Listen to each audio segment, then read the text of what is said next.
talaga papaalam. Pero, pwede din na malaking sahod mo, tapos nag-iipon ka lang.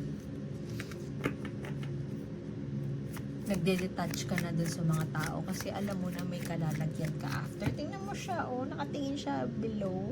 Nakatingin siya dun sa baba. Meron siyang castle. Pwede din na, mysterious na type of person. Hindi mo sasabihin yung galaw mo. You keep it all inside. Hindi ko masabi kung gaano ka-intense yung pagtago mo ng nararamdaman mo kasi pwede din na unhealthy na para sa'yo. Tago ka ng tago, hindi mo sinasabi. So, sobrang mysterious mo. Sobrang dami nun, sorry. Sobrang mysterious mo.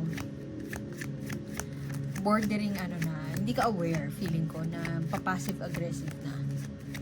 Bordering na, alam mo yun, yung strategy mo, manggugulat ka.